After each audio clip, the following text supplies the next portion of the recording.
Another day, another FPL pod. Jack, how you doing?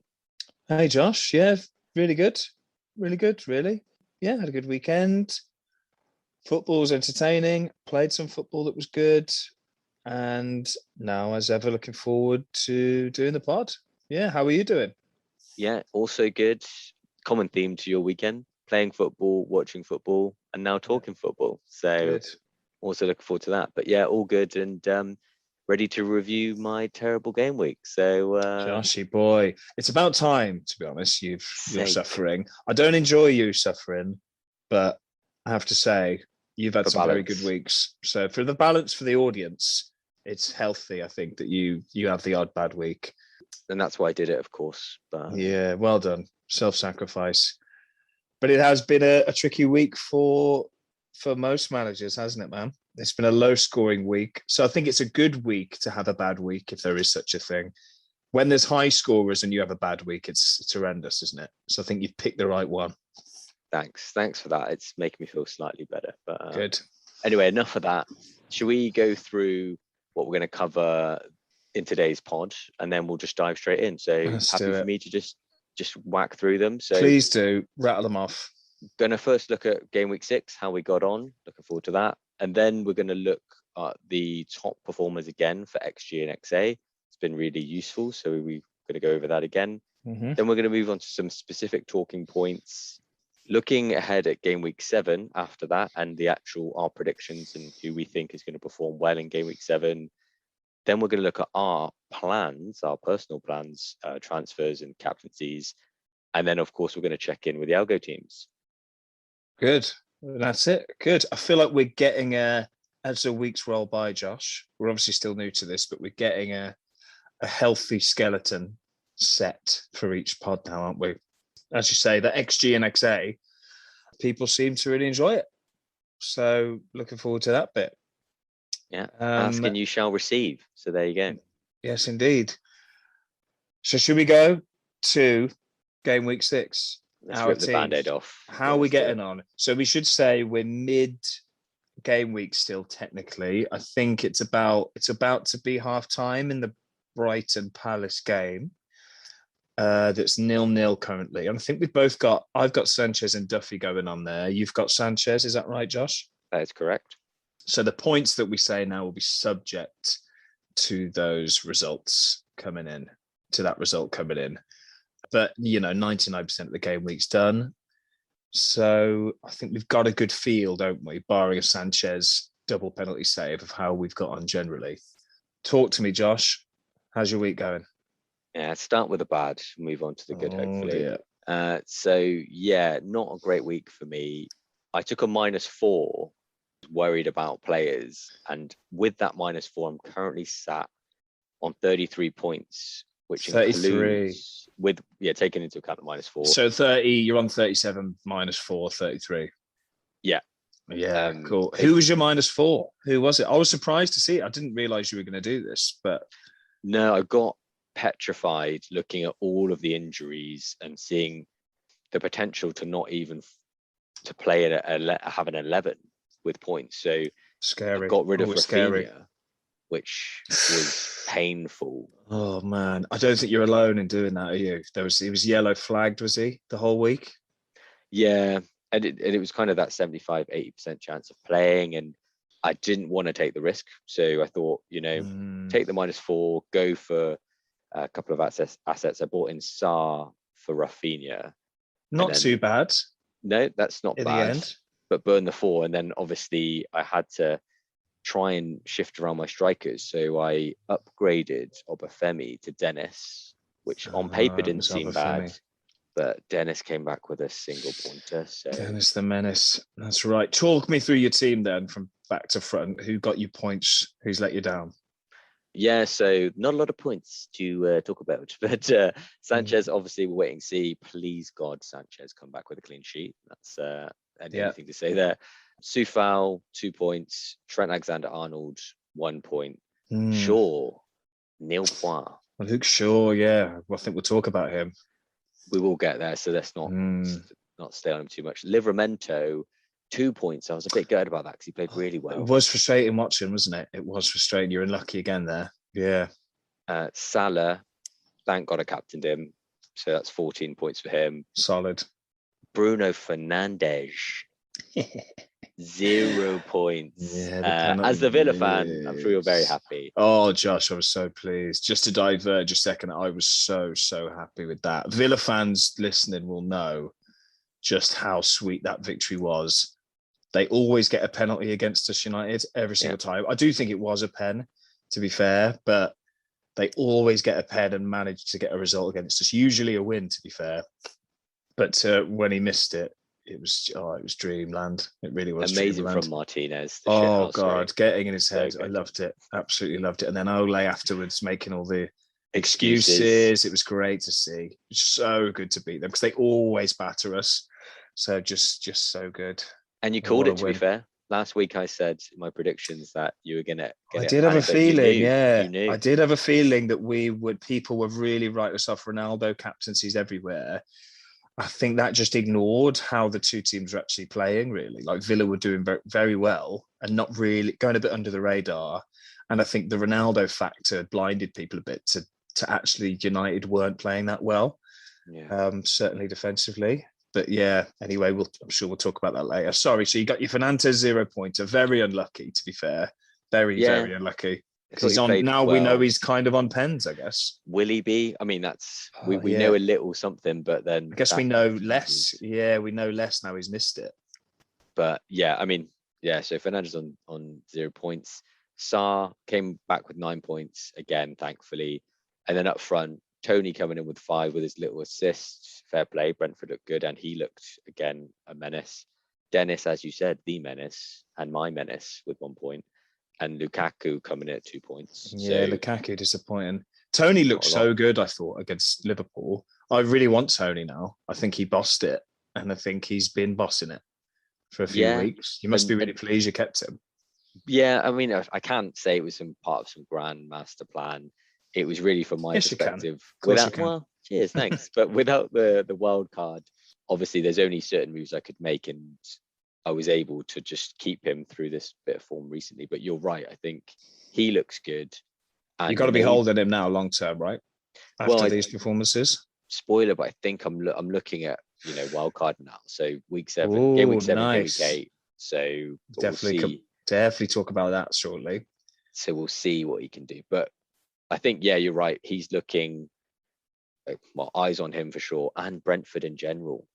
Maybe they're a bit fixture proof. Liverpool coming in with good stats at home. Maybe Brentford are gonna. It's tricky. It's tricky with them because they're a bit like when Sheffield United were doing really well, and apart from Lundstrom, it was quite hard to pick the individuals who were going to get the points because as a team, as a whole, they were playing so well and still conceding goals. So it's not like there's a great defender or apart from Tony, I would say, who's like the standout pick from them. You know what I mean? Even though you're right, they're great as a team. I don't know. Yeah, you could end up missing points quite easily. You could pick spreading them around. Buemo could be good, and exactly. But yeah, worth a look at Brentford. But anyway, enough of my low point. Well, I think. Well, hang on. Let's just one final word on it. I think you've had an unlucky week, really. I think the Shaw getting injured, very unlucky. You don't know what way that would have gone. Sarr, a great transfer. Bruno, penalty miss. I think it's not a bad team. So I guess we can talk about why you're wildcarding, and maybe that'll. It will be interesting to know who you're going to change in this team. But yeah, we can come on to that in what we're up to next week section, which will be in a bit. Cheer me up. How did you do? Well, this probably will cheer you up because I'm not doing great. Oh, what? So really, it's been a really frustrating one, actually. So on Saturday, I had hardly anyone play, but I ended with 30 points. So I had the Salah captaincy, Antonio with his 8 points, and a couple of us, maybe I wasn't quite on 30. I'll start from the top, sorry. So I made one transfer. So I had to get Bamford out like many people did after the news last week. Many striking options floating around. You had St. Max, you had Armstrong, you had... Who else did you have? There felt like there were lots of different little options. Ollie Watkins came to mind. So quite a few. And in the end, Josh, I went with Dennis from Mm. your recommendation. It felt, and after I made the move, I felt good about it. It felt like, okay, they've got Newcastle, who are terrible. Not many people are talking about it. This could be a really cool differential. Look really clever if it paid off. I think he got booked in the first minute or the first 2 minutes. And then from there, it just, Watford didn't really do as well as we'd hoped, did they really? Despite Sarr obviously doing well. So yeah, Dennis came in for Bamford with a 1 point gain. Brilliant. And in the end, it probably was, it's not really a game because I've got Cody on the bench with 6 points. So I could have played instead of Bamford and just kept him. So it's like a transfer burned and 5 point loss. But I'm not going to think about that. So yeah, so I'm on 42 as things stand currently, with Sanchez and Duffy in play with 1 point each as it stands. So a clean sheet from both would add 10 points onto that, minus any bonus. So could be, I'm praying for that 52, hitting that 50 mark in what's been a tricky week. Like you, Trent and Livramento, disappointing by their standards. But watching the games, I don't feel bad about them. Livramento, like you said, he had loads of shots. He was in amongst it. Wolves had one chance really and scored. Duffy in play now. Where it killed me was 30 points. I had 5 players playing yesterday, I think, or 4 maybe, 4 or 5 players playing yesterday. And I was rubbing my hands because I think I knew Reguilon would come on because Torres didn't play. So I had Reguilon, I think I had Traore, and Livramento was the other one. So in the end, of course, Traore benched, comes on for 1 point to block Cody's 6-pointer. Reguilon 3-0 down after 20 minutes. Livramento with a 2-pointer. So it was just not good. I actually let out an audible cheer on my own in the kitchen when Reguilon got the consolation assist. I was that down about it. But on the whole, if you ignore that whole Saturday then Sunday way it affects your mood, I'm not too down about this week, really. It just could have been a lot better. Like Traore, we'll talk about what the fuck I'm going to do with Traore and Torres in a bit. But yeah, not too bummed out, but could have been better, I think. And let's see how. I'll be pleased if Brighton hold out for the clean. So yeah, there we are. But similar blankers to you with the Lukaku and the Livramento and Trent. Very pleased Jota finally got something after his behaviour the last few weeks. And he could have had 2, and I think Salah really should have had 2 as well, really. And some great goalkeeping from what's his face, Raya. Yeah, right. Yeah, from Brentford's Raya. Yeah, and yeah, as you say, Brentford look really good. So that's me, 42 as it stands, with 2 Brighton boys in play. Well, like you said, if these 2 Brighton boys come in good, then I think you'll probably see yourself having a green arrow, and that'll be be close. In a tough week, it will be mission accomplished, right? Maybe. I think as it stands now, with their 1 point each, I'm almost exactly. I'm on a grey blob or whatever it is. When you don't get a green or a red, I'm just hovering. So yeah. Hopefully they come through. Hopefully Gallagher stays quiet because I think he's my most dangerous player currently in play. Although, hang on a minute. Oh dear. Goal for Palace. Zaha Gallagher assist. Just as I said it. Just as I mouthed the words. That's a nightmare. Commentator's course. Let's not focus on that. You're right. Forget that. Anyway, that's where we are. Mediocre weeks, I would say, all round though. So let's move on to the next section, Josh. XG and XA. So we're going to look at the top 5s again, see how they've changed from last week, and very good. See how that affects any decision making for Game Week 7 and beyond. Sounds good to me, man. So XGs, do you want to go through the XGs, top 5 for us? Yeah, let's do it. This week, I think we'll just, instead of saying all 5 at once, I thought we'd say number 5, talk about him, and then move up to number 1. How does that sound? I like it. Let's try that. Give it a go. Okay, so we'll start with the XG. So in 5th for XG now, and making his first appearance in the top 5, Jamie Vardy, 3.4. Vardy gone under the radar so far, Josh, in the FPL sphere, would you say? Yeah, I think so. I think obviously a very familiar FPL asset, but the way that Leicester have been, a bit trouble with availability of players, people like Maddison not really playing the parts that they have been. I think maybe a Leicester which have been a bit unlucky likenesses to Wolves in the way that their underlying stats haven't been too bad, but they haven't been really getting the results or the points for their players. So I think what we're seeing now is actually Vardy getting some good returns. I mean, he's right up there, joint top goal scorer at the moment on 5, and the XG supports that as well. Movement looked good. He's getting picked out from the more deep lying players. So yeah, it's just that price again, Jack. Are you interested in him?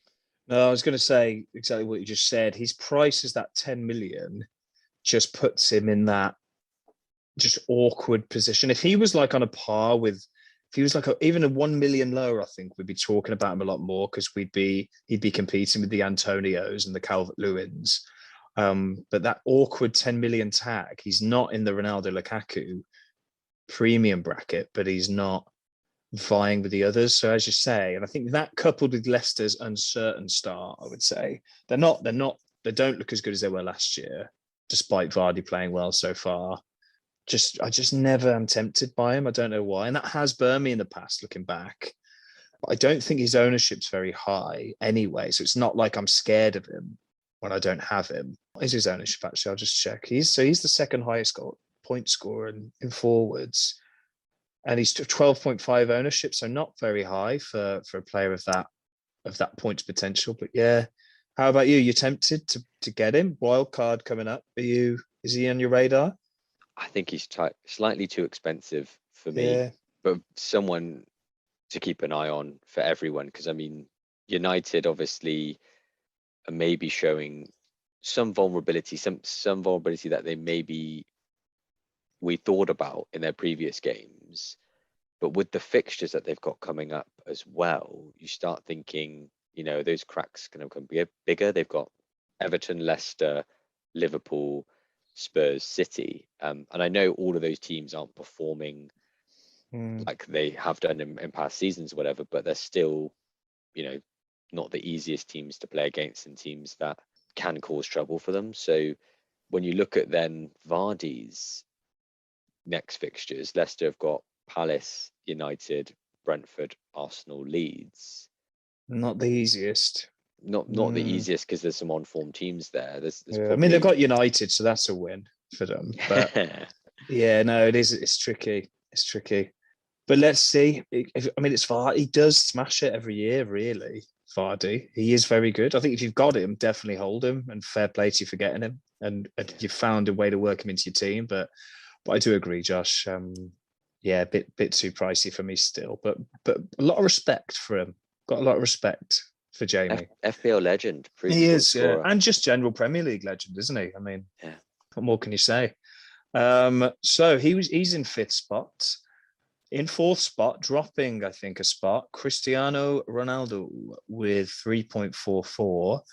Obviously a frustrating week against the mighty Villa for him. How are you feeling about Ronaldo, Josh? We said before, haven't we, as a direct comparison, if you're going to have one or the other, I still think Lukaku maybe is going to be the higher point scorer over the course of the season. Obviously, things may change as we find out more with form and stuff like that. But Chelsea are going into a very good fixture, like block, basically now. And you would expect them to, despite the City result, just kind of steamroll through those game weeks and perform really well. The only difference is, I think United have just set up their stall to try and bazooka cannon anyone in front of them with their attacking threat. When it does work, they batter teams, 3, 4, 5 goals. When it doesn't quite work, they have results like the ones they have against Villa. But it's worth pointing out that against Villa, they still had the higher XG. They still had 27 shots on target. 27 shots in general. You would say that they were maybe unlucky. I think the XG is 1.93 for United, 1.57 for Villa. They didn't steamroll you, but they had a lot of low chances. I mean, you said it, yeah. They had a lot of shots, but only managed an XG sort of not too dissimilar to Villa. So most of their shots were very low XG. I think I saw the maths in a tweet earlier. It was like the average shot was 0.07 XG they had. I think Greenwood and Pogba had 2 good chances that would have made up a lot of that XG. But yeah, Ronaldo himself had quite a lot of kind of pot shots, blocked shots. Didn't look that threatening himself. There were times when, to be fair, that Greenwood should have got his head up and could have played him in, but didn't and shot instead. So yeah, I mean, it's interesting. We mentioned Lukaku. He's no longer in the top 5. So he has just, I know he's had some slightly harder fixtures, but interesting to see him no longer in this top 5, especially when you compare Ronaldo and him. I know he's a mil cheaper, but yeah. I mean, Ronaldo's stats against Villa: 4 shots, an XG of 0.12.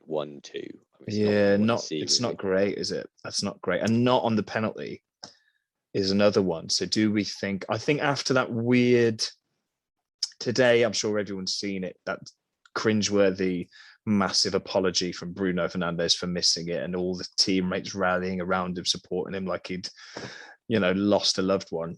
Ronaldo was one of those, so it makes me think that they just wouldn't strip penalties from him now. They'd give him another chance. I don't know, or maybe they'll just say, right, Ronnie's on him now. It's almost like we've learned nothing from that whole situation, because it is, yeah. You can take it either way, can't you?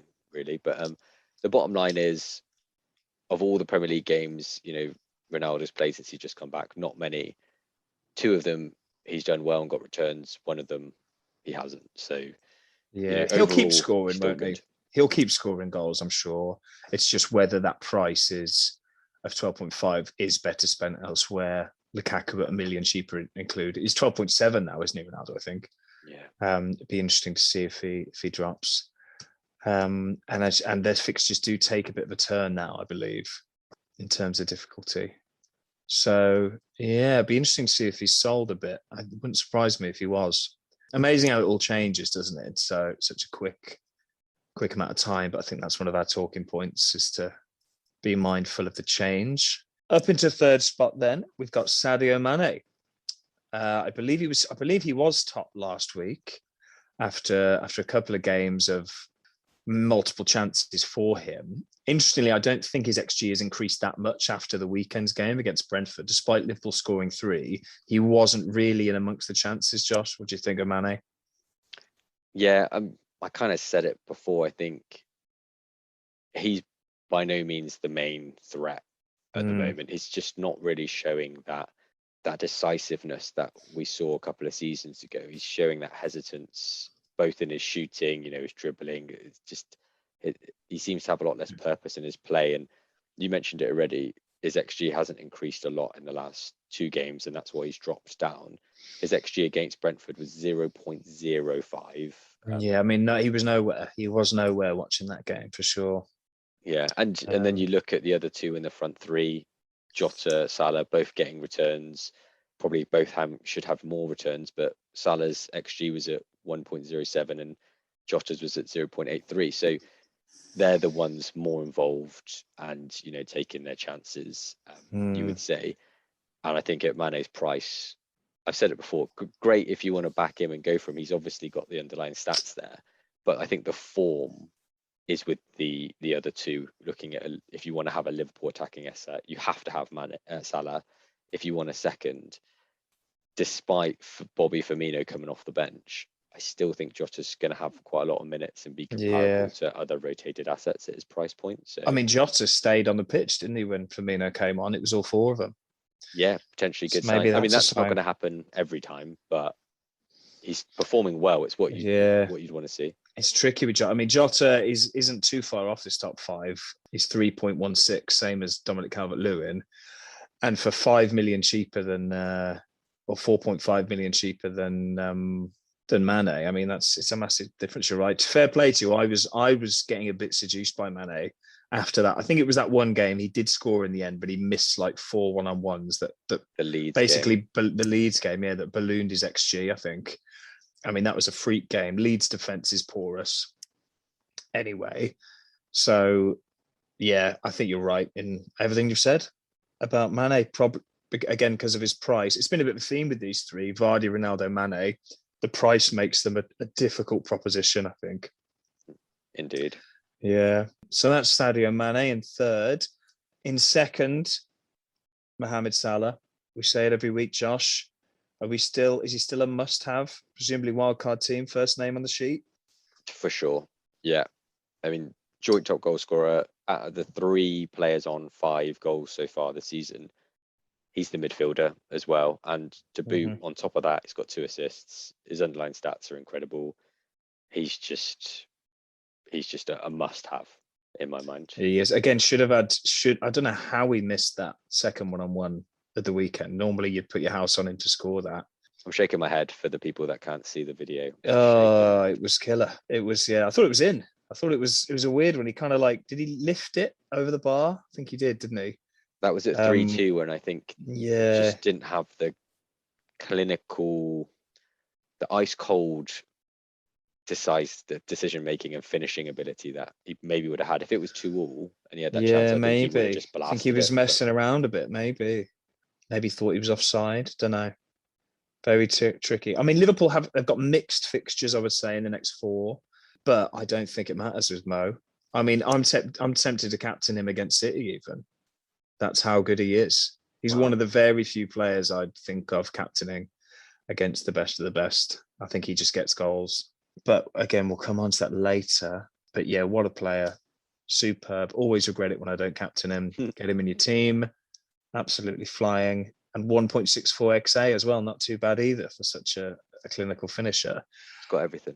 Yeah. Moving on to number 1, though, and perhaps even more impressive than Salah, with 4.68 XG, 5 goals and 3 assists on the season so far, Michail Antonio.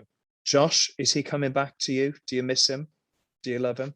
For sure. He's going to be right on that wild card. I mean, the man's on fire at the moment. Someone put him out. He's just, his XG is, incredible. I think West Ham do have a little bit of a swagger about them at the moment as well. They're growing as a team. I think they have belief in themselves, and Antonio has belief in his ability this year.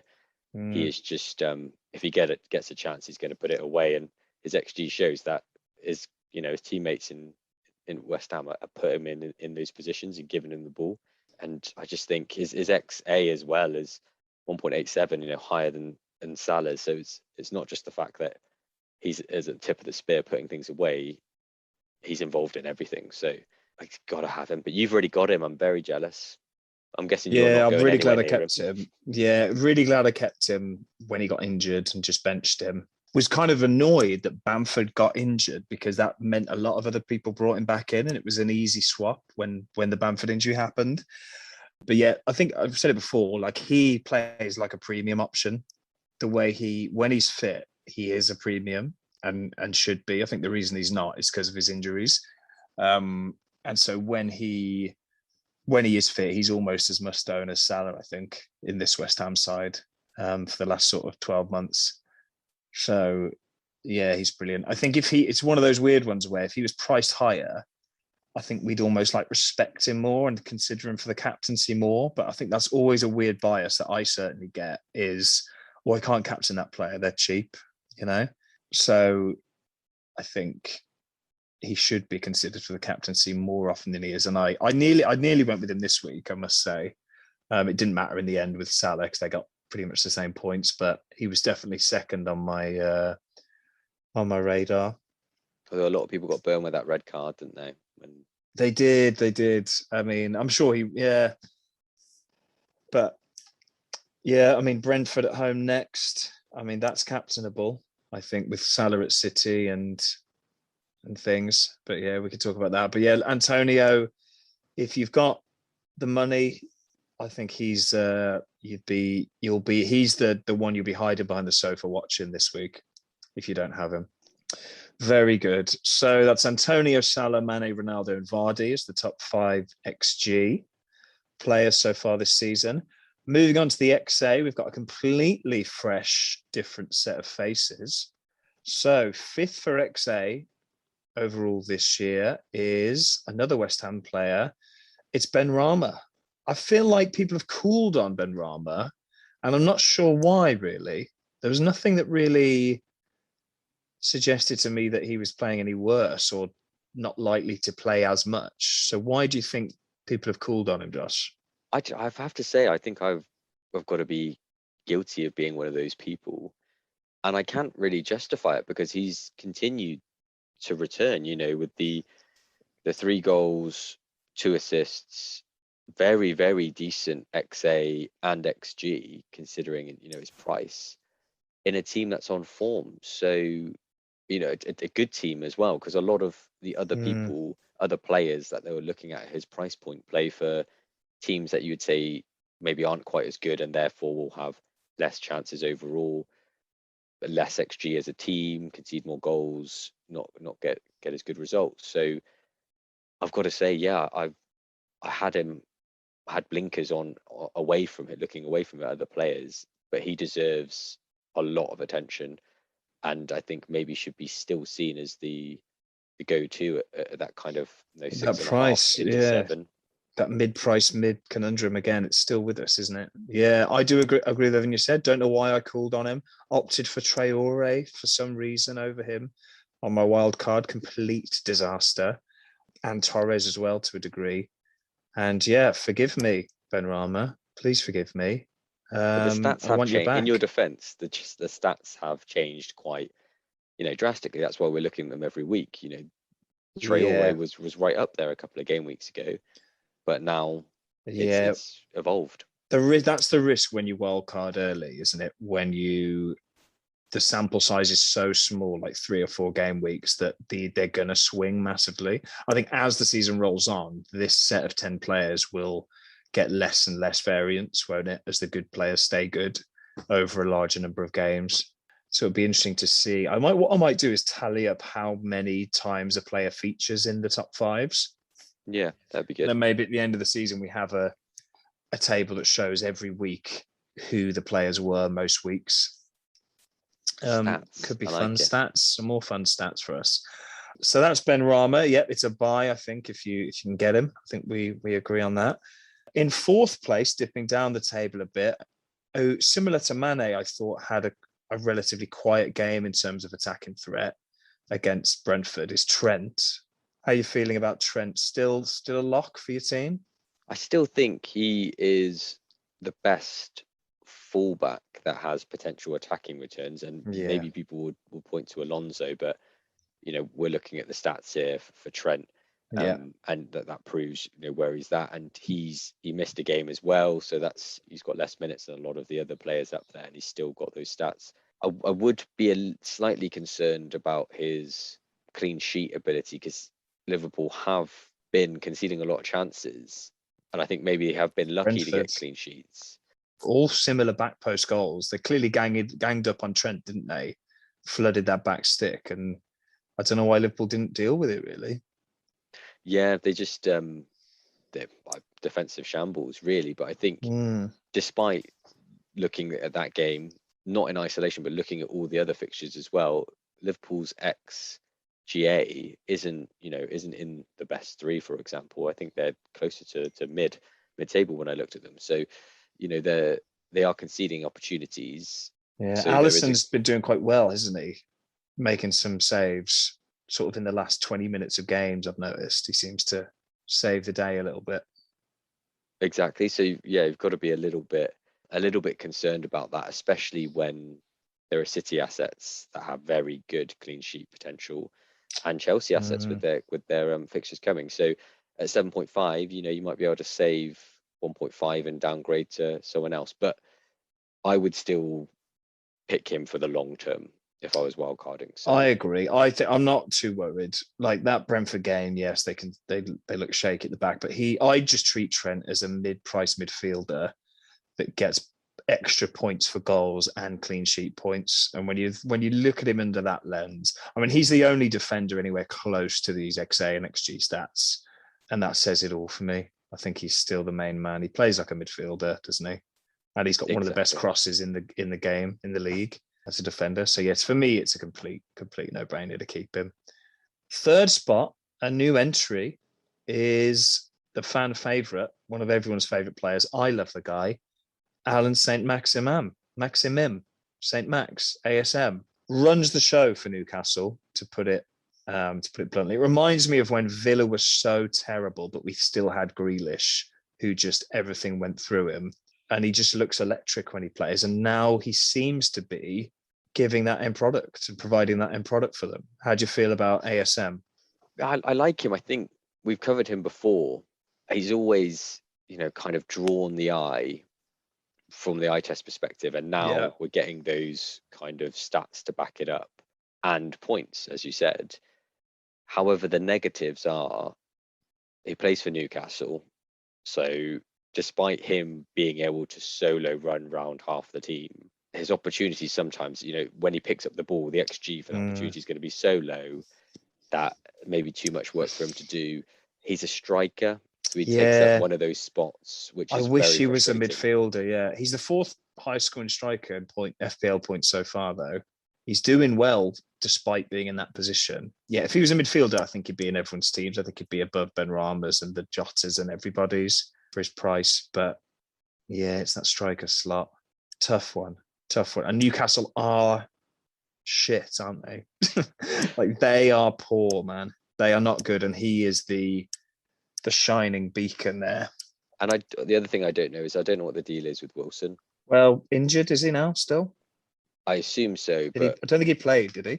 No, he did not. And I think I haven't heard anything about him for a while, so I assume it's a longer term injury. But classic when Wilson, he comes back, you feel that kind of whole talisman thing. Usually, Wilson's the go-to guy for Newcastle, isn't yeah, he? that is true. I guess And that's that a could double-edged shift. sword, isn't it? Because he's someone who can get on the end of ASM's productivity.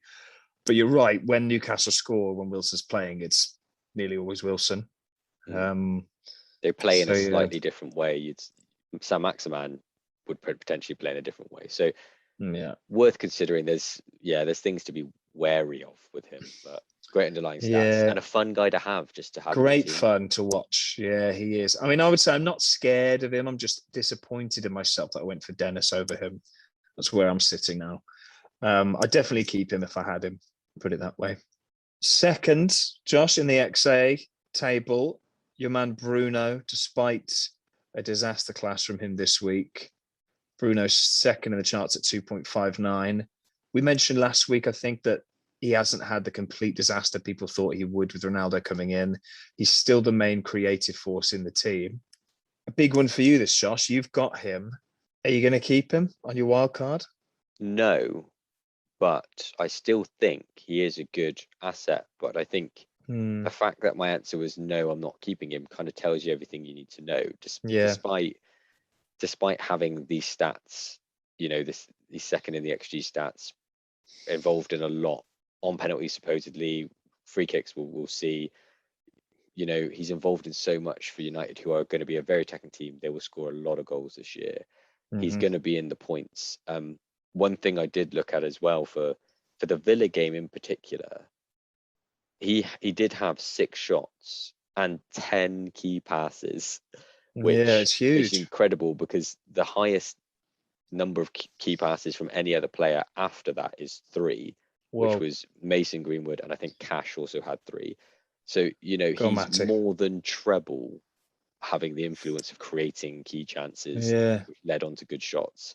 His XG was 0.94, to be expected because of the penalty. His XA was 0.41.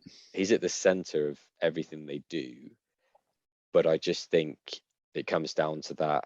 If you're gonna have, he's a premium, and you can only have so many, and there are better options potentially. Yeah, for the money again, it's a bit like Manet. The money is a thing. I mean, but Ronaldo is just, for me, Ronaldo just came in to replace Cavani, really, not Fernandes. Like, Ronaldo will just be the man who stands there. He's going to need somebody to feed him, the Portuguese connection. Yeah, I think Fernandes will do fine. I think he will do fine for the people that hold on to him. And he's still a bit of a fear for me. Less so just because fewer people own him. But it's never a surprise I wonder if we'd be set if he'd scored that penalty. Do you think maybe you'd be more tempted to keep him? I don't know. It's a massive point swing just for that alone, and it makes a big difference, doesn't it, in terms of momentum? 7 points, yeah. Yeah, but I mean, he's still, for the season, he's doing pretty well. So you've got to say, there's not. He's got four. He's still got the 4 goals because he scored, so many at the beginning. Yeah, I mean, he isn't. He is. But the trouble is, I suppose, he's behind the likes of Benrahma, Sarr, Doucouré, Gray, even Manet in terms of FPL points. He's not like was last year. He was by far and away the best, wasn't he? Like, I mean, Salah's destroying him this year, whereas last year Bruno was the better asset. Yeah, and that's it. I think his ceiling has been reduced because of Ronaldo being in, and maybe the likes of Sancho and Greenwood having more confidence. I think it was evident how much Greenwood. I know he likes a shot. We all know that before, but it was evident how many scenarios which Greenwood decided to take the shot, despite there being quite good options to his left or right. I think I can remember like at least 3 where he probably should have squared it. And he took the shot on maybe at quite a low percentage chance. And that's going to impact United's goals if people continue to just go it alone. So yeah, Fernandes still a great option, but I don't want to call him a differential, but he's one outside the main premiums, isn't he, at the moment? Yeah, I think he's getting there. If you have a midfield of Manet and Fernandes, I think you're in differential zone. Crazy. Yeah, and potential points, but there we are. Yeah, that's Bruno. Number 1, Josh, of the XA so far this season. I had to do a double take when I saw this, but it's testament to how well he's doing, and that's Ivan Toney. 2.87 XA shows that he's not just a goal scorer. Those flicks that he gets when he holds the ball up are of high quality, aren't they? Yeah, I have to double check this. Maybe I'll check this after the pod, or someone will correct me. But apparently he's only 5'10". What, he's 5'10"? Yeah. No, he's got to be over 6 foot. Apparently it's the hair, which makes him look so tall. He's only 5'10". That's amazing. But he looks big on the pitch, doesn't he? He looks like he was dominating Van Dijk and Matip in spells. Exactly.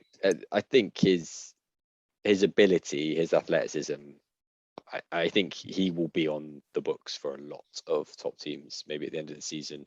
Yeah. If not before, because I think 25 English, prime. He's proven to be a handful.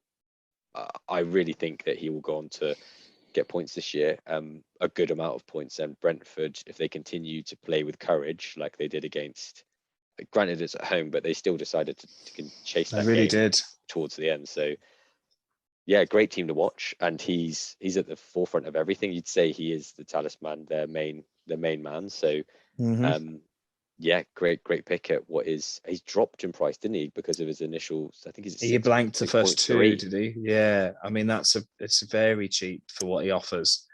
I think they've got West Ham this week. Wouldn't surprise me if he does something. Then it gets a bit trickier for them, doesn't it? I think they've got Chelsea and can I see them? Yeah, Chelsea, Leicester. So maybe you could survive holding off for a couple of games before getting him. But yeah, again, very interested to see whether he's in your wild card shortly. But there we are. So that rounds off the XG and XA individuals. Josh, you've written a little bit of bonus info for us here. Yeah. Do you want to fill us in? That in? Yeah, just from anyone who's looking at the next few game weeks, there's a lot of spotlight on Chelsea, but the 2 teams which are topping the XG in terms of their games just as teams, not individual players, are Man City and Liverpool. And Man City is 14.69 XG, Liverpool's 15.94, and the next team is in the 11s. So they're by far and away the teams that have the biggest goal threat. So it's worth considering that when you're looking at attacking assets and who you may want to double up on and such. I know there's the City rotation, but it's worth considering that they are that dominant in attacking terms. Yeah, I mean, it just shows you how good those 2 teams are. Liverpool especially, I mean, knowing Salah will play every game, if there was the Salah of Man City, we'd be loving it. Those would be our 2 players, but the City rotation is just despicable, Josh, as I found out this week with Torres. Torres is no appearance. So, yeah, I mean, Liverpool and City way out in front. Yeah, Man United, the third with 11, with, 4 fewer almost 5 fewer goals XG than Liverpool. So yeah, big difference. And the only other point I want to highlight was if you're looking at doubling up or maybe tripling up on City, it isn't just their attacking returns. Defensively, they have the lowest XGA by a stretch. So their XGA is 2.69. And then second best is Brentford with 5.63. So one point to highlight is Brentford That's are mad. great defensively.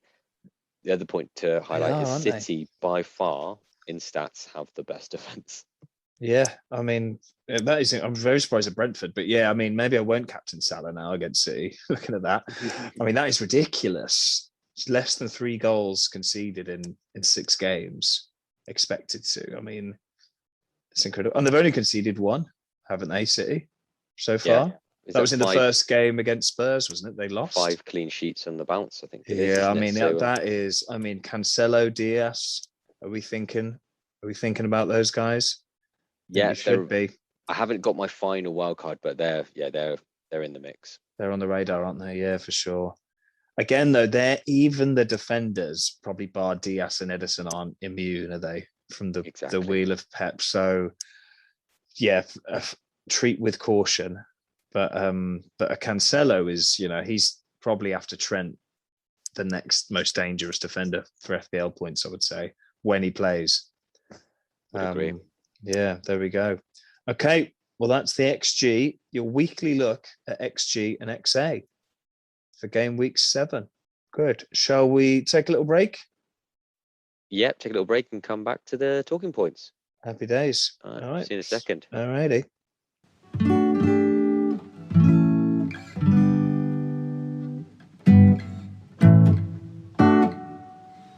And we're back, Jack. So next we've got talking points, some specific points that we've highlighted after this game week and things to look at in the future.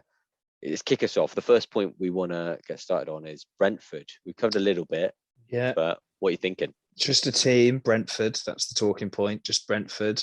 Looked really good against Liverpool. That money ball ethos is paying dividends for them again. Just the way they set up, the way they play, the players that they play. And I want in. I feel like I want in, Josh. Ivan Toney's the obvious one. We talked about him already. Fantastic, loads of attributes, brings other players into play, massive handful. But are there other players we should be looking at, Josh? And if so, which ones, who in Brentford are the golden geese that we should be looking at? Well, I mean, if we look purely at points scored, I think a lot of people looked at Raya and goal, but their fixtures are turning now. So for me, I wouldn't look at him. But defensively, Pinnock was the big one, and he came up with a goal against Liverpool, but then he came off injured. So yeah, his points have been really impressive. Really 11, impressive. 6, 2, 2, 8, 7. And he takes the long throw for them, which is devastating with their height. So he does. Whether he gets the assist directly off of the throw or not, but they are definitely a team which has threats at set pieces, and he's always put up there with his height as well. So he's injured, so yeah, I don't want to point to him, but he looks like he's the biggest threat. I liked Henry earlier on in the season. Yeah, people were raving about Henry, weren't they? But he just doesn't look like he's really that a bit attacking. Lightweight. Yeah, I wasn't that convinced even in that good Liverpool game they had. Jansen's obviously another one people talk about. No goals, but a couple of assists from like flick-ons and things. Again, super cheap. I guess the benefit of all these guys, they're 4.5. They're very, very good, cheap assets, aren't they? To have accessible. I like them. But as you say, the fixtures just they're not looking amazing until Burnley in a few weeks' time. So maybe that's the end of the Brentford point. Is let's give them another 2 weeks and see how they get on. But yeah, I don't know. Mbeumo as a midfielder is very interesting, I think. Yeah, and I think when Tony was blanking earlier on the season, I was actually looking at Mbeumo with an eye towards the wild card, this week, thinking he could be a great kind of enabler at 5.5. But yeah, I think he's just lacking that extra quality that Tony's got, and you're better off just getting. If he was five, he's one of those where the 0.5 and the 5.5 makes him just a bit. It just makes him start to compete a bit with the Smith Rowes and the Gallaghers, doesn't it? if he was 5 mil, then let's talk about him. But you're right. I think he's not quite what we're looking for. No, and Norgard, unfortunately, we've discussed his stats earlier on the season, but he's that holding midfielder. He gets things ticking. I think he plays a little bit too deep to be getting the assists or having the shots on the edge. So I wouldn't look at him. I think he just had a bit of a flurry early season. I think you're right. He was high in the XG, wasn't he, early on? But you are right. It wasn't to be for him. I think that was a false alarm. Very small sample size for Norgie. Yeah, Canos takes set pieces for them, or a lot of them, a majority. But at 5.5, I think it's a similar point to make from Buemo. Like Canos had that goal right at the beginning, but it doesn't look like he's going to be a consistent threat. So, I mean, for me, it looks like no one's looking at doubling up, whilst these fixtures are coming. But when their fixtures ease a little bit, Tony and maybe a defender. Maybe Pinnock, yeah, I do agree. I mean, speaking about them generally, I think you just can't. There really is a thing, isn't there, about the first season bounce, but especially when it's that team's first year in the Prem. Like, and if they string a couple of wins together, the whole team just seems to play above its means. The crowd's behind them. They all love each other. They think they're amazing. That the confidence just exudes from them, doesn't it? I think that could easily happen with Brentford. Like, they catch on fire. And if fantasy-wise you can pick the right assets in that fire, then you could do very well, just like Sheffield United did a couple of years ago. And we've seen it with, sort of with Blackpool one year, Ipswich, like to go further back, and Leeds last year even. That was, some are saying now that's looking to be more of a first season syndrome factor than them being the real deal. So yeah, I think they're really, really want to keep a very, very close eye on how they do over the next two. Yeah, see how that they can keep their performance. I mean, we've already mentioned that they've got the second best XGA. So defense is amazing, but they're also the 6th best XG. So they're getting it right all over the pitch. They're getting it right. Yeah, can they keep it up there? I mean, that's you said. Take another look after these fixtures, these tough fixtures. Yeah, good way to finish on Brent. Next point, Joshua. Wolves. It's just another team name as a point that we're going to talk about. Wolverhampton Wanderers. A good victory against Southampton. Jimenez, I think everyone, unless you're a Saints fan, was happy to see him score a goal, and a great goal it was too. Wolves have seemingly turned a corner after 3 losses in the first 3 games. Are you tempted by the Wolverines? For me, it's still a kind of wait and see for them to transfer those good stats and potential into actual, full-on returns. I know they got the result 1-0. Looking at the stats for the game, Southampton and Wolves had identical XG for the game, 0.91. Both teams had 0.91. And I think Jimenez took his finish incredibly well.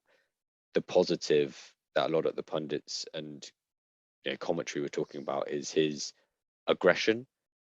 So it looks like he's got his sharpness back, his belief. Yeah, I mean, he had no right to score that goal. He absolutely owned that centre-back. I can't remember who it was, but he absolutely dominated him. That's what we haven't seen so far. When he's looked tentative when he's come back, and it wasn't just that was warming. The fact that he took the goal well and scored the goal, obviously, like the approach to the goal and then actually the finish itself.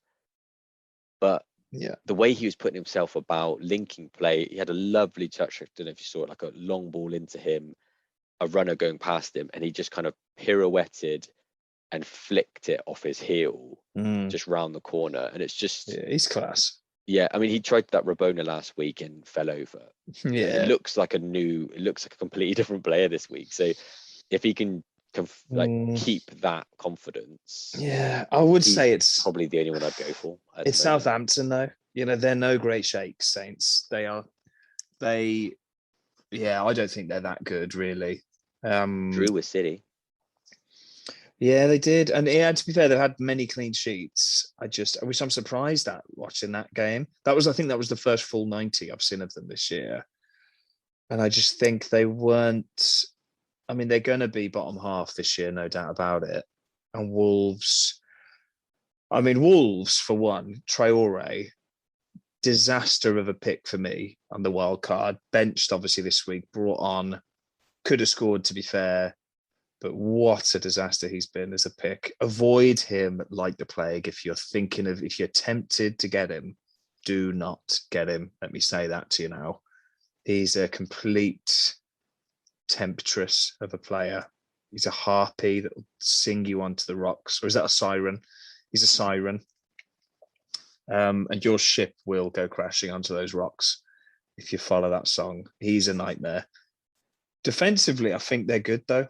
I think they're good to get. Cody, I benched him. I'm sorry, Cody. I wish I hadn't. They did look solid.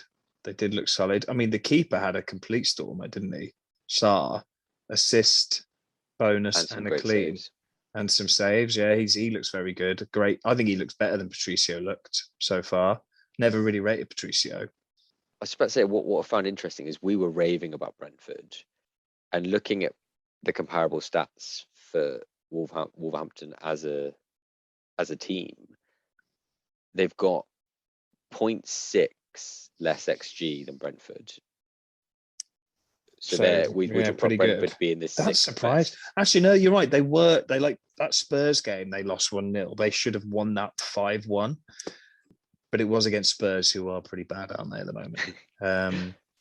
Yeah, I mean, maybe they're a ticking time bomb and they'll explode with goals. I don't know. Yeah, so Brentford were 6th best in the league. Wolves are 8th best in terms of XG. And then in terms of XGA, with their looking at the defense, as you mentioned, are promising. They have they're one less. So Wolves are at 6.76. Brentford are at 5.63, so roughly one. Yeah, so goal a game. They've got relatively comparable stats, and we were raving about. We're loving Brentford and not Wolves. That's true. Interesting, Josh. Interesting bias highlight maybe there. But the difference between those two teams is, well, there's probably two that we could highlight. Wolves are a proven Premier League team, a bit more comfortable in the league, and their fixtures look amazing. True, but also a third one, though, I would say, is Brentford are a bargain bucket. Wolves players come at a price, don't they? I mean, Jimenez is much more expensive than Tony, for example.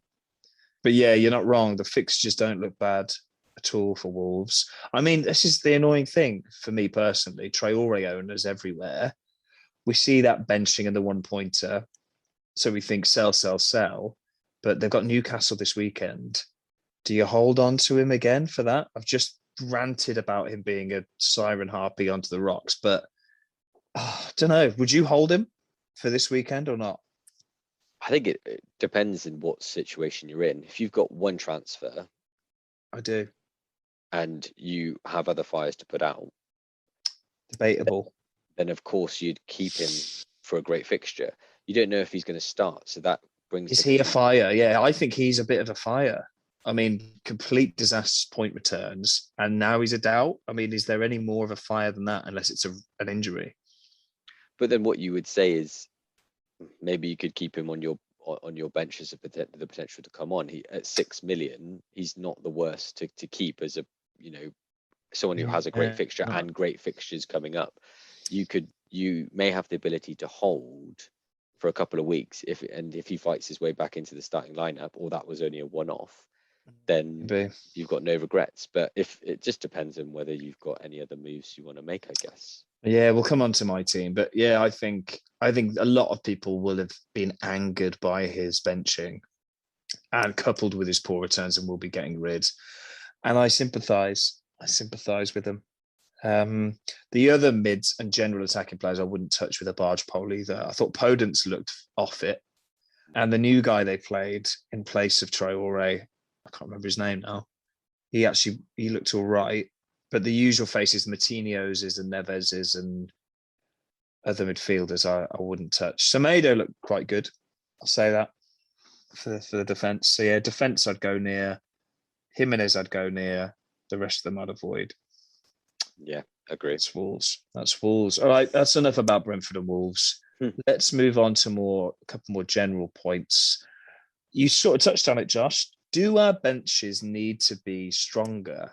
So I put this one in here. And what I mean by this is the conventional way to play FPL is load your money up in your 11 and have that bare bones bench of 4.5s, 5.0s that you think will trickle on for a couple of 2-pointers each week if you need them, which is hardly ever.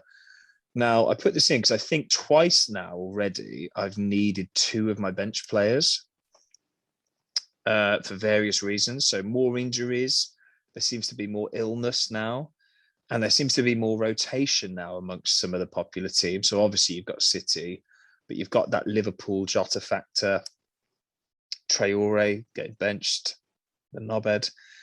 And it just feels like squads are being used a bit more across the board now. I wish I'd got some stats on that actually, but I don't. What do you think? Are you, again, perfect question for you, Josh, about to wildcard.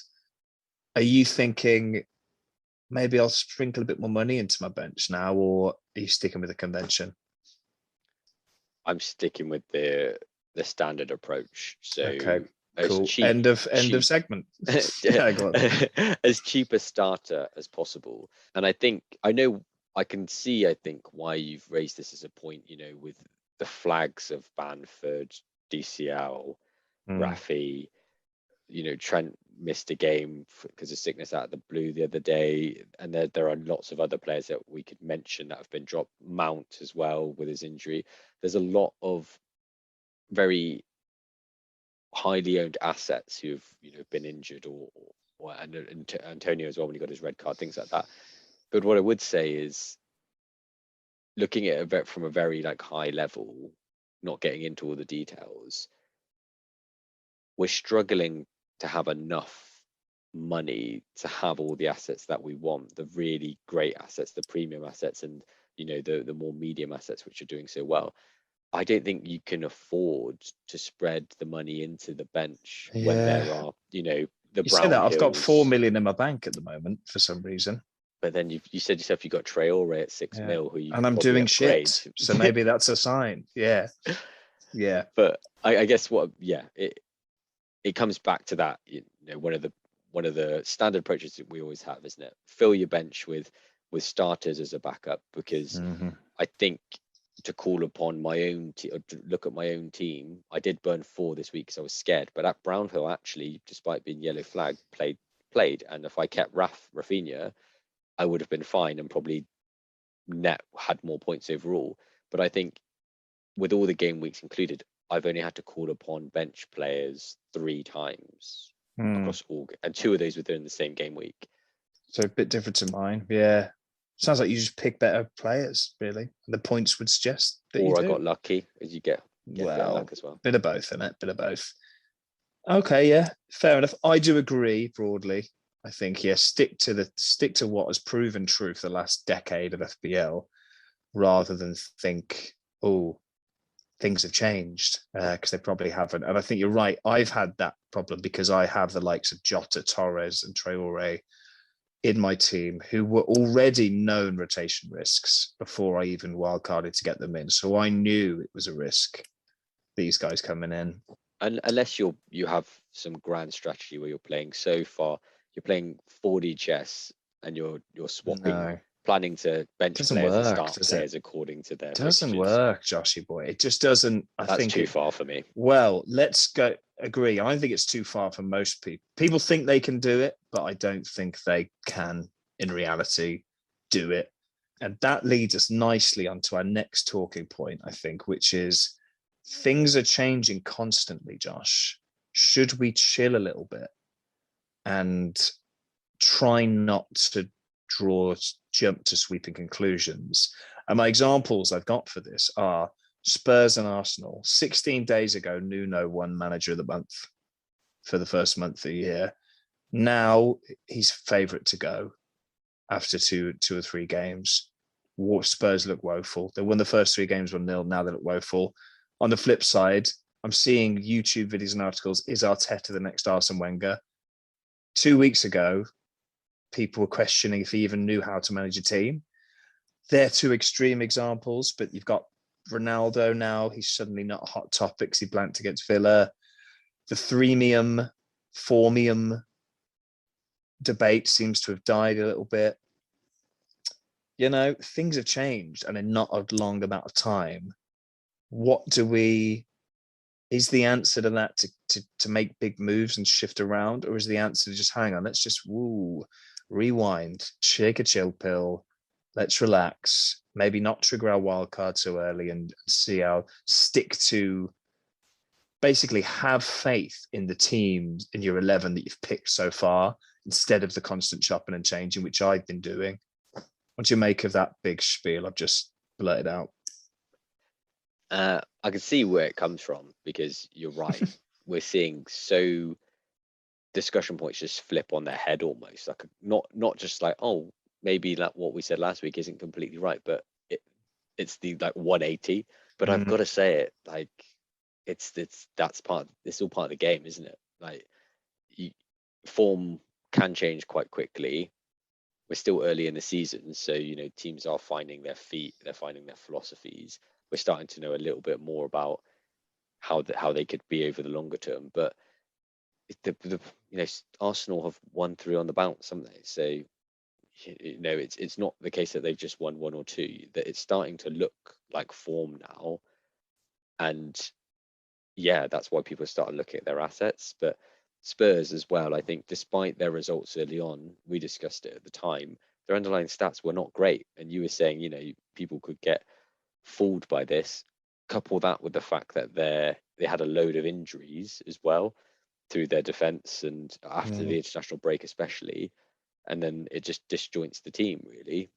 So I think there are reasons, I think, behind a lot of things that you can look into and point to and dissect, like analyze from this. Like, Spurs didn't look great despite getting the results from, so we're not surprised No, now they didn't. that they've fallen over a little bit. It's true. Arsenal, yeah, maybe when they first won against Norwich, we were saying, well, it's just Norwich, but now they've turned it around, and they seem to be playing in a system which they believe in, and Arteta's kind of, I mean, they just have changed, haven't they? First couple of games, they looked terrible. They genuinely were bad. They weren't unlucky. They were garbage. And all of a sudden, they have flipped the switch. So to be fair, that one has flipped. And then the Ronaldo you talked about, it's one game. Like, do we really have any doubt that he's not going to score more than 15 goals this year? He's still a great option. Yeah, he's still fantastic. I agree. Maybe that's a delusion. But what I would say as a kind of my advice would be that don't panic if your team looks like a shambles after one bad week. Like, I think a lot of people have had a bad week this week, but there is a reason after 6 weeks that your team looks like it does with these players in. There's a reason you went for them. So don't take crazy hits to just bring in the players that scored last week, because that's probably what's going to burn you, isn't it?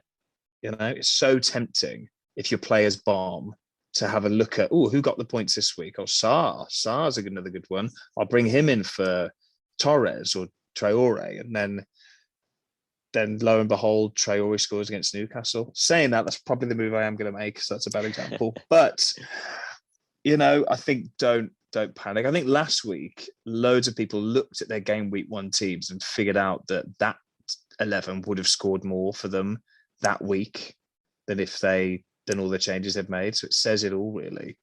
We're still very early on in the league, so I think chill a little bit if you're worrying. I mean, I've reaped the rewards of being quite passive and being patient with it. Apart from this game week, up until now, players that I've held on to, Tony didn't do great at the beginning. Amazing example of staying patient with a player. Yeah, Rafinha. Yeah, I bet loads of people wish they kept him. I bet loads of people have. Sometimes you got to let go. Luke Shaw should have chapped him. Yeah, let's be honest about that. Well, again, unlucky with Shaw, man. 33 minutes, yellow card, injury. I mean, you can't account for that. But I think those kind of players are the ones that you're already looking at getting out before these things happen. And in that bracket for me is Soufal as well, because they're just not worth their brackets. I think with their price point, I think. So it's unlucky that happens, but sometimes it forces you just to do what you were thinking about anyway. Yeah. Good. Okay. That's that point done, I think. Perfect. The final point before we go on to our predictions for the matches this week. Game week 7 and 8 wildcard options, Josh. You're on your wildcard. Do you want to, for this section, do you want to just hit me with the players you've been thinking of? Have you got a current draft? We're talking quite high level at this point, so I haven't built the smaller blocks, but I'm looking at the bigger blocks to form foundation the skeleton. Okay, let's talk about bigger block skeleton players then. Who have you got? Who do you think you're settled with, and who you're debating about? So recent form, Ramsdale in goal is looking pretty good with their fixtures coming up. So up until this week, I was just looking at sticking with Sanchez despite the or maybe an upgrade to Sarr. But now I've shifted. This extra game week has really kind of solidified that decision for me. So that's been useful to wait this long. And then defensively, proper decisions to be made. But I'm deciding between a Chelsea double up or a City double up. Tough one, man. Very tough one. Chelsea with the fixtures, City with the stats. Exactly. If you went for two of each, if you went for a Chelsea two, who would you pick? At this moment in time, I'd pick Rudiger and Alonso. Yeah, good shout. I think they're definitely the two to go for. And then if it was a City double up, Diaz Cancelo. Exactly. You're in my head. Yeah, you got that. If you know the moves to make. Would you not go 4 for the two teams? Is that too much money? The tinkering I've done so far is it's too much. It really destroys the midfield. A couple of 6 millions in there. Yeah. So I think there's got to be at least one enabler. And you want Trent presumably as well. I do, but from discussing with you now, I think you're right. He has to stay in, and I've just maybe off the back of that Brentford game, I'm doubting, but he has to stay in. He's too good.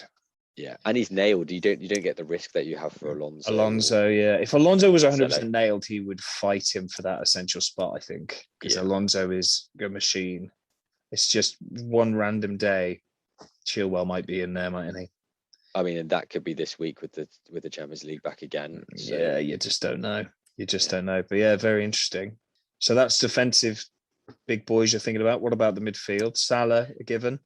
Salah given, and then the rest really depends on what I can do up front. So I haven't really looked at the rest in there, but the names that would be floating about, Ben Rama, we've mentioned the stats with the XG and XA. He wasn't really, as we mentioned before, don't know why, but he was just kind of, my blinkers were not looking at him. I was blinkered away from him. I think that happened to a lot of people, But he's definitely in there for me. And then so cheap. The rest would be the talisman shouts. So we're looking at Sarr, probably if I can afford Rafinha as well. But yeah, so tinkering with them and then up front, building around Antonio and Lukaku. And then the third slot depends upon money as well. Yeah, good shout. So sorry, that was Lukaku and Antonio, yeah, safe. Not Ronaldo. With the game, it's just fixtures for me at the moment. I think it's literally Lukaku versus Ronaldo for me, because I've chosen to spread that money in the defense. So that my Ronaldo money has gone into the defense instead of doubling up with him at the top. Yeah, fair shouts. Yeah, I don't think the mid-price mids will be your big decisions. I think it'll be, do you go Benrahma, Sarr? Do you go, I don't know, do you go Jota? Do you go Gallagher? Those choices they're the ones that have screwed me on my wildcard decision making, I think. So I got it wrong because I picked the rotation risks, the Torres, Traores, whereas the people that pick the talisman, like the Sarr, Gallagher, Zaha's, it's paid dividends for them. So I wish I'd gone more talisman in the end. It could change again though, couldn't it? And actually throw it in the mix. I'm not sure if it could even work out, but one other person who's on my radar is Jack Reelish. Ooh. Played every City game so far, hasn't he? I think. Almost. I think he's got 525 minutes, so he's not played quite every minute. He must have been. He's come up. I think he started every game certainly for them. Yeah, 8 million way into that midfield. You've been a very vocal anti-City asset owner though, Josh, because of that rotation. But interesting to hear you say that. Yeah, I've heard some. I've been reading in some analysis recently was saying that Have you now? with De Bruyne on back in the team and playing in that right hand pocket, he often picks out a lot of balls switching to the left attacking. Makes sense, yeah. And that's where Grealish is. So Mm-hmm. I think having De Bruyne back in the team generally makes City much better anyway, and that would be good for Jack. But Yeah, there if he is a link. starts. There's a link, I think, between that position of Because KDB. Gundogan's been injured, hasn't he? And if he comes back, that's another name to be thrown into the mix, and Foden back as well now. Yeah, I mean, Interesting. your Sterlings and Mahrez are still benched, aren't they? So I know it's mad how many players they've got, but can only go on what's happened so far, and Grealish has started every game, so yeah, so we'll have to go with that.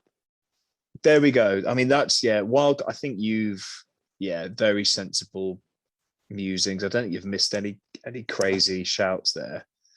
I don't think there's anything too controversial either in there, really.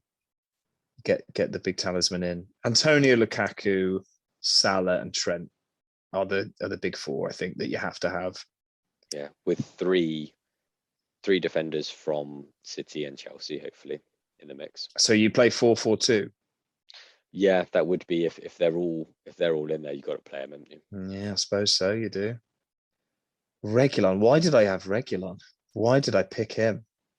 Absolutely shocking decision. Slightly cheaper, though, isn't he? Yeah, they had those first 3 clean sheets, didn't they? I think that's why I was tempted. But don't pick him, Josh. Be my tip for your wild card. Noted. I'll draw that down. Good. Okay, let's move on. This pod's getting long, isn't it? Let's move on now. We've done the talking points. We can make this a quickie, Josh. Game week 7 predictions. We'll shoot through them quickly and a nod to the FPL assets in each game. So yes, no doubt about it. Let's start with the first one. United, Everton. Man United, Everton. Will they bounce back, Jack? I think that they will bounce back. I think it's a narrow United win here. I think they're going to be scolded by the mighty Villa, defeating them at home. Interesting, they've got another Old Trafford game. Yeah, I think Ronaldo will score. I think Everton are looking a bit better, but I think if Calvert-Lewin's still out, I don't think Everton will score. And I think United will edge this one. That's my prediction. What do you do with your assets then? So are you benching Everton assets or are you throwing them in the mix? No, yeah, good question. No, don't bench any assets from this because Everton could still do something. United still aren't great defensively. Ronaldo may be a captain option, I would say, for this one. But don't bench any assets in this game. That's my thoughts. What do you think? Completely agree. Can literally add nothing more. So brilliant. We're in tune. Mirrored. Good. Second one, Josh. Burnley versus Norwich. Bottom of the table clash. What do you think? It's insert team here versus Norwich is the insert team here win. So it would say a Burnley win. Yeah. Despite Burnley not being amazing themselves at the moment, Norwich are a bit of a dreadful team, aren't they? So I would go for a Burnley home win. Very good. Do you start your Brownhills? For me, I think there's better assets still. He doesn't really have that threat, does he? So I think unless you've got your Woods or your Burnley defenders who could get the clean sheet out of this, because Norwich haven't been a great going forward. Yeah, I wouldn't start anyone like your Brownhills. Yeah, fully agree. Burnley home win. I think Norwich might get, if this was a reverse fixture, if this was a Norwich at home, I think I'd go for a draw. But I think you're right. Burnley home win. So third biggie for FPL owners, Chelsea at home to Southampton. What are we thinking, Jack? I think it'd be a 2-0 win to Chelsea around that mark. Southampton aren't bad defensively, even though Wolves beat them. They've shown they drew with City 0-0. Chelsea, I think, need a win here after that loss against City, and they haven't been firing. Last couple of games, they haven't been firing on all cylinders. But I think they'll have too much for Southampton, and I think it's a captainable one for for your Chelsea attacker sitting. Lukaku really is who everyone has, isn't it? So yeah, I'm tempted by the Lukaku captaincy, and I'd bench my Livramentos as well if you had them. So Livramentos on my bench, despite being quite a good player. What do you think? Agree entirely. Captainable for Chelsea. Wouldn't want any Southampton defensive assets. I wouldn't want any Southampton assets in general here, actually. If you've got them, bench them unless you're really struggling elsewhere. But Chelsea have got to be looking to bounce back, and you would say maybe Tuchel might take off the shackles a little bit from, wanting to balance the defense with the attack and just try and trample them here. Yeah, completely agree, man. Very good. Another 3:00. Yes, Leeds versus Watford. What are you thinking? This is tricky. I think it's quite a tricky one. Leeds are still finding form. They have no defenders. They've got literally Cooper, and then they're rolling out all their other defenders. Yeah, that all from coming through the youth team. So I think it's going to be another goal fest, which is not anything new for watching Leeds game. And because it's going to be a goal fest, it's a toss up as to what could happen. But I think look at your attacking assets for both teams. Josh, I need a prediction. A prediction? Oh, I will go. I think Leeds are going to edge it. Do you? Okay. Well, this is the one where the first one we've disagreed on. I think Watford are going to edge it. I think Watford have got the wind in their sails. I think they drew, didn't they, last week? But I think they're, as did Leeds. Have I got that right? Did they both draw? Leeds lost Newcastle and Leeds lost. That's right, 2-1. So yeah, I think Watford are going to win this. I do think Leeds are depleted. I think there's a bit of second season syndrome there. Is Brentford back? We're not sure, are we yet? But do we know if he's back? Don't think we know. We don't have a clue. I think Watford are going to do it against Leeds and start both your assets from both. I think both teams could score for sure. Rafinha could easily get a goal. But I like Sarr for this fixture for sure. Yeah, it's got to be goals. Yeah. Next, great. That's Leeds Watford. I was waiting to see if there's anything else to say, but done. Move on. Wolves, Newcastle, Wolves at home. What are you thinking about Traore here, Jack? Would he? That's the big question make for me. It up for you? For me personally, Traore, would he start? Don't know. If he does start, I'm confident, and I'd be happy because I think Wolves will win this. I think that win for them against Saints is a bit of a corner turner for them. Wouldn't be surprised to see Jimenez on the score sheet again. Newcastle, I don't think Newcastle are as bad as people. They're not as bad as the club is. The club's in a constant state of turmoil. Everyone hates Steve Bruce. Horrible stories of training ground bust-ups. But when it comes to match day, they pull it out the bag. They kind of they set the problems aside and they give teams games. That all being said, at Wolves, I think we'll have too much for them.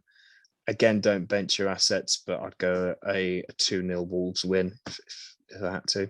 What do you reckon? Yeah, I think a Wolves win as well, but I think it's going to be maybe a little bit closer than it seems. Despite the Watford drawing with Newcastle, looking at the stats for that game, Watford with a 0.9 XG, Newcastle in that game had a 2.52 XG. Wow. They battered them. They did. Just couldn't quite do it. They had a lot of shots. Max.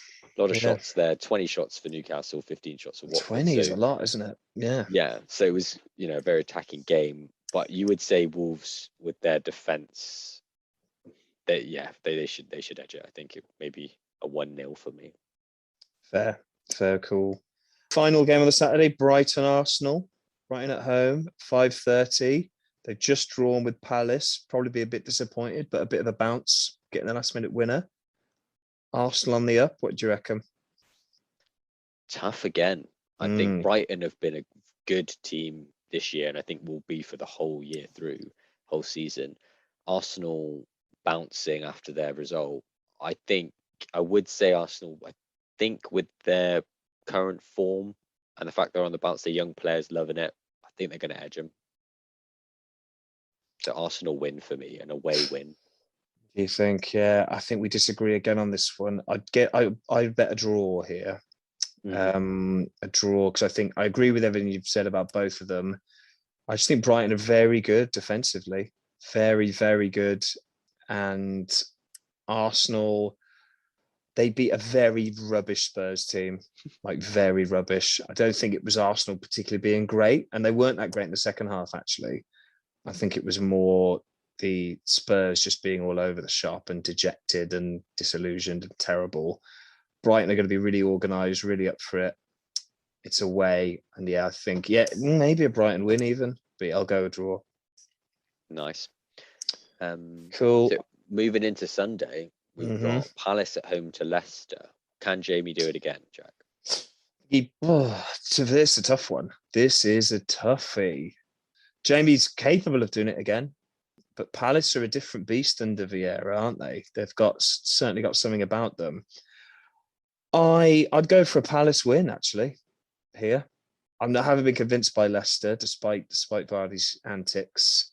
I'd go both teams to score and Palace to win, with Gallagher looking like a good asset still.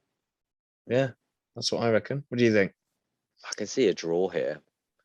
Yeah, fair. Just I think Leicester still kind of finding their feet. I think if this game, maybe if a couple of weeks on, Leicester, I think they're moving on an upward trajectory. But I think Palace are doing very well, so I can see a draw. A draw for Palace.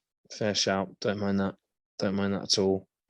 Spurs versus my beloved Aston Villa, Josh. What do you think? Wow. I go against Villa again. Dare you? You better not. Week running. And I'm not going to. I think Spurs are in so much turmoil. I think all the analysis that I saw of the Spurs Arsenal game, the issue was they didn't seem to have a strategy. So many gaps in midfield, not really knowing what to do. And I think that doesn't get fixed overnight. Problems like that. And I think Villa are very well drilled, and they will, I think you'll do them. Villa win. We'll do them. I agree. I think we'll beat them convincingly. I think we will. I'm looking forward to it. Beating them. If we beat them at their ground, that's a massive statement from us. And Spurs just looked hopeless against us. It was sad to see in a way. They really should have sold Kane, shouldn't they? I think that's what it's looking like. He just looks like he doesn't. He looks really kind of sad to be there, I think. He looks like he's kind of trying, but in that way where you break up with a girl, then get back with her, even if one of you didn't really want to, and you're giving it another go, but it's not the same. That's the vibe I get with Kane. It's his high school sweetheart. Yeah. He's come back to after going. They've gone to uni. Yeah, they've gone to uni and it's not the same. So Freshers Week changed him. So I think, Villa to win that. We're looking really good. And beating United is just going to give us a massive boost, especially away from home. So, up the Villa. Up the Villa. West Ham, Brentford. Tricky. This is a toughie, but I think I'm just going to say, despite Brentford's amazing performance against Liverpool, that was at home. And I just think that West Ham are a team on form, and will just have too much for them. Despite Brentford looking great, I'm excited for them this year. I think they're going to have a great year, but West Ham are going to be too much for them. I think West Ham win. Interesting. I disagree. I think Brentford win. Oh, interesting. Yeah, I thought West Ham weren't that. They got the 2-1 win at Leeds, but they looked a bit defensively. Like Leeds could have easily equalised in that game. And Brentford's brilliant defence, I think, might have enough against Antonio. And their amazing performance against Liverpool, they'll be buoyed by that. So, I just about feel like it could be a shock Brentford win on this one. That's my shock of the week. Can they play in a stadium full of bubbles, though? Yeah, well, time will tell. Time will tell. We shall see. Yeah, go on, Brentford. It'd be great to see them win it, I think. Yeah. Not unless you own... Well, it could be like a game of Goal Fest. I was about to say not if you own Antonio, but then goals for everyone. I don't have Kufal, so screw it. Don't care. The big one, Josh, rounding off the game week, potentially a title clash, Liverpool, Man City. Cast your bias aside if you can, Josh. Who is going to win? I think it's going to be a draw. And I say that would love to say a Liverpool win, but I just think one City, like we said, we've got amazing attacking stats, amazing defensive stats. I think both teams will be a bit cagey, much like the kind of Chelsea City game we saw. Chelsea City. That could have easily been a draw, and I think I just think that both teams will not go for it fully, will not chase the win fully because they want a result, they want some points out of this. So yeah, despite Liverpool being at home, for sure. I think Liverpool find it hard to contain themselves in those games. They almost like can't help but go forward, and attack and burst, like Manet and Salah just go for it. I think Man City are going to win, man. I'm sorry. I do think they're going to be. Their defense is just ridiculously good, and Liverpool's isn't looking that good. Their defense, and they've got the attackers to punish them. City. So I think hot off the Chelsea win, that's a big win for them. Liverpool shocked by Brentford. I don't think their defense will be feeling that good after that. So I think the Man City will get the win there. And the captaincy on Salah is tricky, man. Very, very tricky. Yeah. So there we are. Well, that's all our predictions done and dusted. Good luck to you if you bet on them, I guess. You're probably not gonna. Let us know what your predictions are in the YouTube chat. Would love to see it. Would love to see if you disagree or agree. What's next, Josh? What are we talking about now? We can take a little break and then come back with our plans and then the algo team. Alrighty. See you in a second. Cool.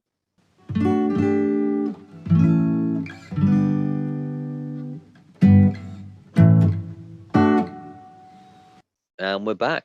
So, Jack, now we move on to the final section. We're going to now look at our plans, our personal plan. Then we're going to go to the algo teams. Cool. We won't forget the algo teams, Jack, don't worry. So, I've already given my rough plans of... your wildcard. We're done.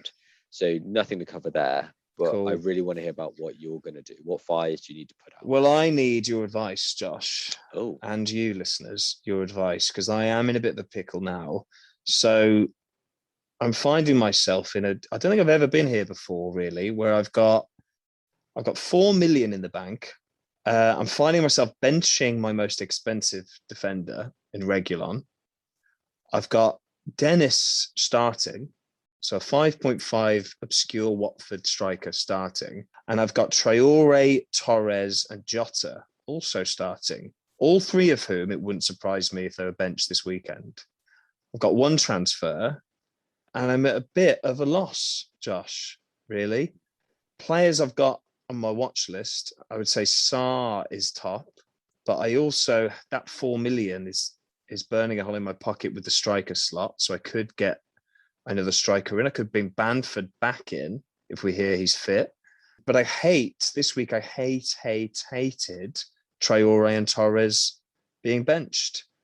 And I think Jota might be benched against City. And he's playing City.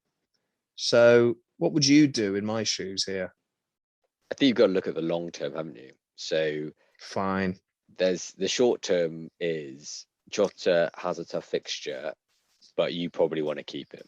Yeah, agree. Even if there's rotation risk. Sure. Torres looks like he may have a lot less minutes in future because they're just playing without a 9 now. And with De Bruyne in the team, and as you said, Gundogan's coming in, he's quite far down the pecking order now. He is now. So he would be one towards the top of your list to get out. Traore, despite being benched, has a good run of fixtures. So I would put him beneath. He's a smaller fire than Torres. You think he is? Yeah, I do agree. I do agree. My hatred for him was burning strong yesterday. So in my mind, it was like, he's gone. Forget him, keep Torres, he's gone. But you're right, in the fresh light of the new day, I think you are right. Torres is the one to go. So am I right in thinking Sarr is the best option, or am I missing out? Is a Benrahma an option? Is Sarr just the hot new thing, and I should be looking elsewhere? What do you reckon? I think they're both good options. I don't think anyone, me being one of those people, can tell you that one is going to be better than the other. Gallagher's in there for sure over the next. Decore is in there. Decore, I'll be surprised if he can continue to I agree, man. return the way that he's returning. But I think any changes you don't want to find yourself in similar situations now. So anyone that you pick, you want for a longer term. So I'm thinking talisman now, Josh. I've got to get that talisman mentality back in. So, players that are locked in. It sounds obvious you want players that are going to start every week, but it's so tempting to convince yourself otherwise of some of these guys, isn't it? And I guess it comes down to they've all the people that you're considering will have good underlying stats, and then it's between, for me, upcoming fixtures and who are you scared of most. Yeah, I think I'm scared of Saar. I think I am scared of Saar the most. So they've got Leeds, Liverpool, Everton, Southampton, Arsenal is Watford's next 5. It's all right, isn't it? It's all right. It's just annoying those bloody Chelsea mids. I've got the money to go up to one of them. I mean, I've got the money to go up to a Reelish if I wanted to, if I got rid of Torres. But it's just, I mean, if I get rid of Torres, I've got 10.9 mil. So it's sort of a. Could I interest you in a Saka or Emil Smith Rowe? Yeah, no, you couldn't. They're the hot new thing after that Spurs win. But I'll say it again, it was Spurs. They got Brighton away. That's a harder game than Spurs, isn't it? I think. But then they've got Palace, Villa, Leicester, Watford.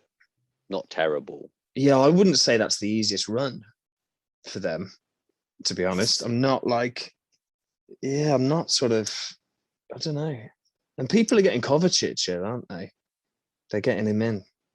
See, I'm all over the place, Josh. I need a few more days. Let's see how Champions League goes. Get my thinking cap on. I've got that money in the bank, so I'm not too scared of price rises. It's not like I'm looking at and eyeing up a 10.9 miller that I'm worried is going to drop. So it will be Torres out, but who comes in at the moment is up in the air. Yeah, that's where I am. So not a terrible place to be though, and you had a lot of points on your bench this week. So I know it's just that the terrible killer with the Traore thing is, I know if he's benched, he's coming on for that fucking 1 pointer. But if Torres is benched, it's like, well, he's benched, he's not coming on. So it's almost not that bad having him. So that sways me a bit back to Traore. Tricky. Anyway, captaincy, Josh. It's a tough week for captaincy. Who you thinking? For me, Lukaku, I think. I know we've talked about that bias, that premium bias, but the only ones that I'd really look at from my wildcard team would be Salah, Lukaku, or someone like Antonio, people that have returned consistently or relatively consistently or had good stats, you say for Lukaku. But Lukaku has by far the best fixture out of those. Liverpool against City, I would be surprised if Liverpool in their current form put a lot of goals against City. I don't think they're going to. So Salah might be a dry week for Salah's points. Yeah. And then Antonio, like we said, I mean, you said yourself, you can see Brentford winning. So I did say that. Takes Antonio off the table with the doubt. I just think Lukaku's got the highest potential points, I think. Yeah, fair. In terms of players you don't have, Ronaldo, Jimenez against Newcastle, Ronaldo against Everton. Jimenez against Newcastle is interesting, but it's such a small sample size. We've only seen him play one great. He scored game. one goal, hasn't he? He scored one goal. He played very well, but let me see that for 2 more games, and then I'll consider getting him in. And then United, we've really talked about it. Maybe they'll be looking to bounce back, but we can only look at their current form. They don't seem to be flying at the moment. So, nah. Anyone else interest you? No, just look at the fixtures now. I don't think there's anyone crazy. Avardi against Palace, if you're feeling mental. Are you thinking even Watford? I mean, I know you said don't have that premium bias, but you said yourself you can see Star scoring for sure. I mean, I can against the depleted Leeds. I mean, yeah, is Sarr, he's not in the XG tables, is he? Is he going to get? Is his ceiling that high? I would wonder. Not sure it is. No, it's surprising. He's had 4 goals, but his XG is 2.19. Yeah, well, there you go. So I remember he got quite a fluky one against Villa day one that wasn't that high. Yeah, he's don't get me wrong, I'll probably bring him in this week. He's very good. But I think ceiling wise, the Lukakus and Antonios this week have higher, and the Ronaldos, I would say. Yeah. Agree. Cool. Agree. Cool. I think that's captaincy done. I think that's our plans done. Our plans done. So now, final segment is the algo teams. How did they get on? Sure. Well, Josh, as we know, the algorithm teams, the XG11 and the differential United, let me get up. So both teams rolled a transfer this week, I should add. So there were no transfers made for either team. So there's 2 to make this week. And it's been a tight week. It's been a very tight week. So differential United, who we know are performing much worse overall, just at 263 points, they're sitting 6 mil in the world. They got 44 points this week, which is respectable, I would say, considering the terrible week it is. We've got our Jimenez's, our St. Maximans and our Aubameyangs doing well for them. So there's under 5% owned strikers. We haven't mentioned Aubameyang actually, who again could be an option could be becoming an option again. And I think we all want to see that. Where differential United let himself down was captaining Manet. So the highest point scorer in the team so far let differential United down. But Veltman got an assist for them tonight. Bowen chipped in with another assist. So yeah, 44, respectable for differentials. Some of these differentials now coming forward. Raheem Sterling, I think, needs to go. Yeah. Just a three minute appearance for Raheem. He's just becoming a bit part player a bit now, isn't he, for City? Yeah, so a good week for differential 11, beating the XG11 for a change this week. So the former glorious XG11, a fantastic start to the season. These are players based purely on XG. 39 points now for the XG11. So not too far off. Probably going to be around the game week average, I think. Do we know what the average is following that game? I haven't seen the update yet. No, I imagine it'll be around 40, would be my guess. But yeah, not the best week. So again, Manet was highest in the XG table last week. So he got the armband. So only 2 points for him. Salah came in with 7. Gallagher with the assist. Antonio up top, but Lukaku and Wood up top coming with blanks. Saiss got 7 points, but the Burnley boys, Tarkowski and me at the back with 0 and 1 respectively. So not the best week for the XG11. Big week for them. So this week I am going to make a video about the transfers of these two teams. Now that there is a 2 transfers to make, I will make the video for them and make it interesting. So there we are. So overall, they're not doing well. So I have now my managed team has overtaken these 2 teams now in overall points, which I was very worried was never going to happen after the first few weeks. So I sit a mighty 2 points ahead of the XG11 now. XG11 on 343, overall rank of about 2.5 mil. Differential United still languishing in the 6 million mark, so not too great. But there we are. Trust in the XG. Come on, the boys. Go on, the lads. Good to hear how the algos are doing. And looking forward to see who you bring in for each of those guys. Yes, indeed. Tune into YouTube. Head over to our YouTube channel, by the way, to see this whole podcast in its entirety, and also little snippets throughout the week of the pod, and hopefully some other stuff as well. Likes and subscribes, much appreciated. Yeah, thank you very much. Muchas gracias. And that's it. That's everything. A long one, but covered a lot of good points. And a lot of ground. Yeah, may the luck be with you, or the variance, as you say. And see you next week. Cheers. See you next week. Bye. Bye-bye.